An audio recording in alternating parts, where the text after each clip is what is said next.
Lanjutan pembahasan kaitan dengan amandemen Undang Dasar 45. Dilihat dari dasar yuridis amandemen Undang Dasar 45. Yang pertama pasal 3 Undang-Undang Dasar 45. Yang kedua pasal 37 Undang-Undang Dasar 45.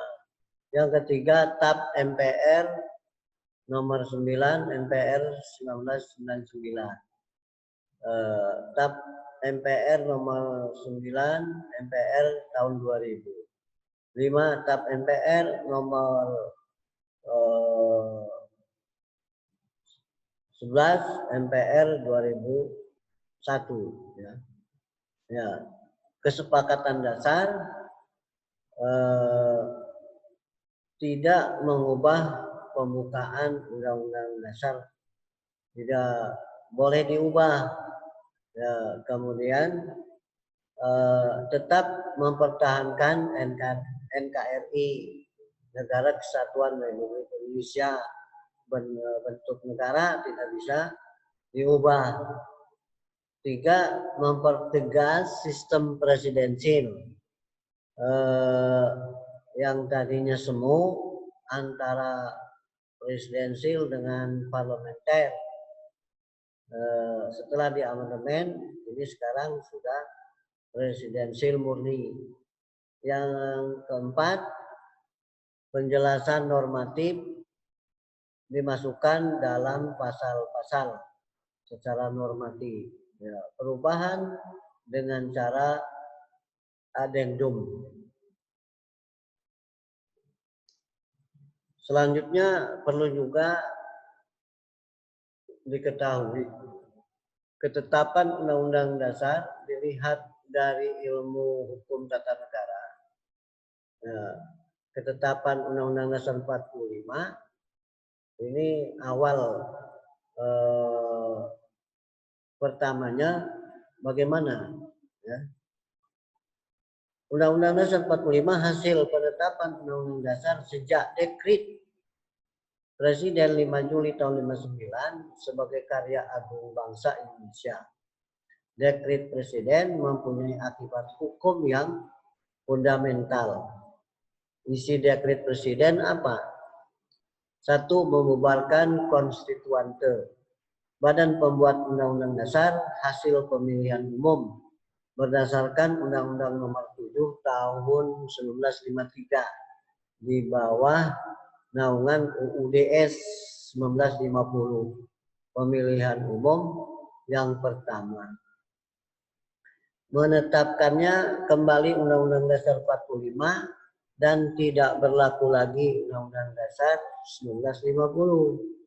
Padahal menurut Undang-Undang Dasar 1950 yang berhak menetapkan Undang-Undang Dasar adalah konstituante bersama pemerintah dan seharusnya Presiden sesuai dengan sumpah jabatan setia kepada UUDS 50. Kemudian pembentukan MPRS dan BPAS.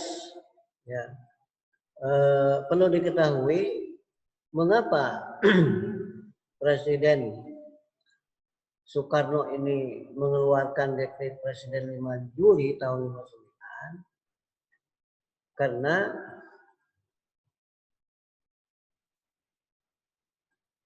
Badan Konstituante saat itu badan pembuat Undang-Undang Dasar mempunyai kewenangan dan diberi tugas untuk membahas, untuk menetapkan Undang-Undang Dasar yang tetap, ya, yang baru.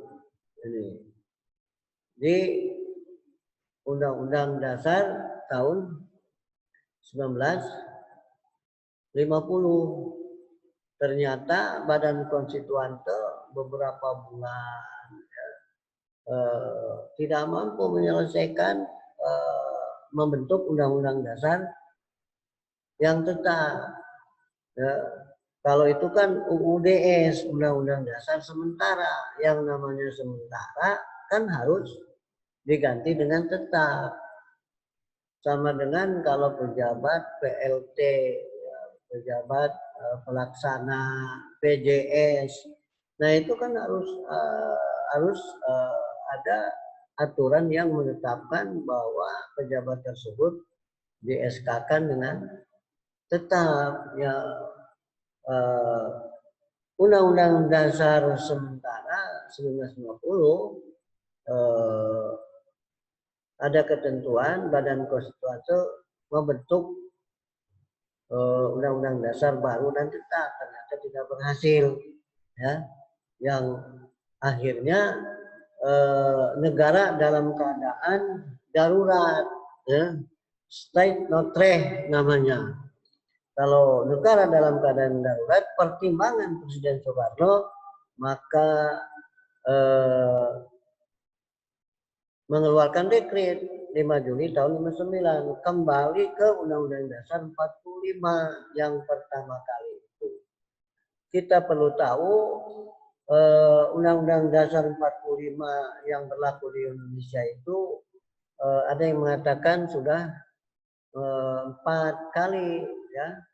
Pertama Undang Dasar 45, ya, kemudian Konstitusi RIS Republik Indonesia Serikat tahun berapa? 49. Kemudian UUDS, ya, tahun 50 sementara. Setelah itu baru comeback tuh Undang-Undang Dasar 45, Undang-Undang Dasar 45 yang pertama kali, karena dulu saja masih berlakunya sebentar, ya kan? Ya, ternyata Undang-Undang Dasar 45 itu sudah bagus di sana. Daripada negara dalam keadaan darurat, ya. Ini pertimbangan dari Presiden Soekarno saat itu, ya. Demikian. Kemudian yang selanjutnya nanti akan dilanjutkan kembali dasar tata negara darurat. Ini perlu juga state notre. Itu lihat pasal 12 Undang-Undang Dasar 45, negara dalam keadaan bahaya. Itu seperti apa, ya. Pasal 22 Undang-Undang Dasar 45 kegentingan memaksa. Ini juga perlu. Perpu nomor 23 tahun 59 tentang keadaan bahaya, UKB, yang isinya hukum tata negara darurat itu satu, darurat sipil, keamanan dan ketertiban terganggu atau terancam, bencana alam, kerusuhan, pemberontakan. Nah, ini termasuk darurat sipil, ya. Kemudian ada darurat militer, ya, kalau terjadi kekacauan, ya. Karena maka militer disitulah berperan. Kemudian darurat perang, perkosaan terhadap negara, penghapusan keadaan bahaya oleh Presiden Panglima tertinggi atas angkatan perang, ya. Ada angkatan darat, angkatan udara, angkatan laut, kemudian angkatan kostrat, ya. Apa? Ada satu lagi angkatan. Nah, ini demikian, semoga berkah dan manfaat.